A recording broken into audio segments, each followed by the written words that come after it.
Et c'est parti pour le rendez-vous du matin, la matinale d'Afrique Sport.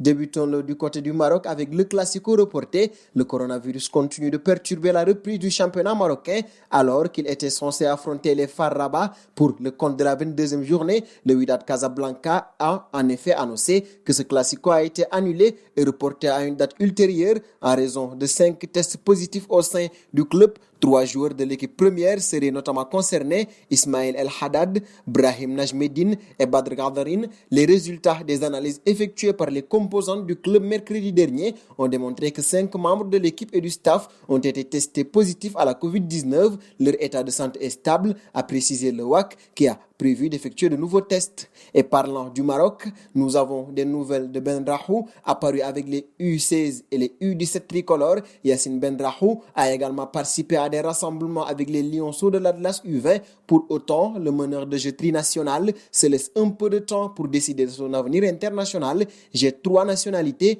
françaises, algérienne et marocaine. Quand un sélectionneur m'appellera, on verra, a-t-il dit à ce sujet. Âgé de 21 ans, Benrahou avait vu Nîmes lever son option d'achat après un prêt concluant marqué par 2 buts et 3 passes décisives en 10 apparitions avec les Crocos.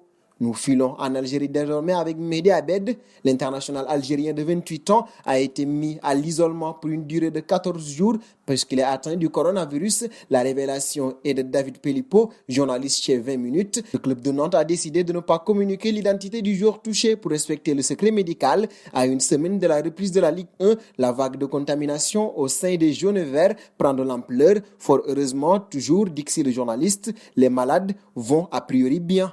Dernier point Afrique avec Aubameyang, jusqu'alors indécis sur son avenir et ne sachant pas s'il doit quitter Arsenal ou pas, Pierre-Emerick aurait finalement fait son choix, c'est ce que croit savoir le Télégraphe. Selon les informations du journal anglais, l'attaquant gabonais devrait paraffer un nouveau bail avec les Gunners. Il va prolonger son contrat de 2 saisons supplémentaires et être lié à Arsenal jusqu'en juin 2023. Seconde partie de la matinale avec la Ligue des Champions, l'arbitre nominé par l'UEFA pour disputer la rencontre n'est autre que Dani Makiele, un sifflet néerlandais très réputé, sauf qu'en cas de victoire des Mancuniens, l'Ajax Amsterdam serait directement qualifié pour la Ligue des Champions édition 2020-2021.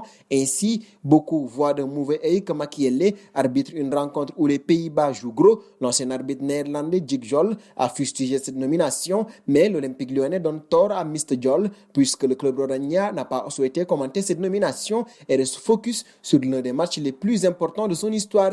Nous filons désormais en Angleterre où Trent Alexander-Arnold a remporté le trophée du meilleur jeune joueur de la saison 2019-2020 de Premier League. Le défenseur de Liverpool a été préféré à Jack Grealish, Mason Greenwood, Dean Henderson, Anthony Martial, Mason Mount, Christian Pulisic et Marcus Rashford. Titulaire incontournable du 11 de Jürgen Klopp, le latéral droit anglais a été l'un des principaux artisans du titre de champion d'Angleterre des Reds, grâce notamment à ses 13 passes décisives. Le footballeur de 21 ans fait également partie des nommés dans la catégorie du meilleur joueur de la saison. Nous en parlions hier et voici la Juventus qui monte au créneau. Depuis l'élimination de la Juve en Ligue des Champions, l'attaquant turinois Cristiano Ronaldo fait l'objet de nombreuses rumeurs concernant son avenir, mais la vieille dame n'a pas l'intention de le laisser filer et il ne s'agit pas seulement de la position des dirigeants, mais Andrea Pirlo ne veut pas non plus laisser le Portugais s'en aller. Dernier point de cette matinale avec la Ligue des Champions. Après les qualifications du Paris Saint-Germain et du RB Leipzig pour le dernier carré de la Ligue des Champions,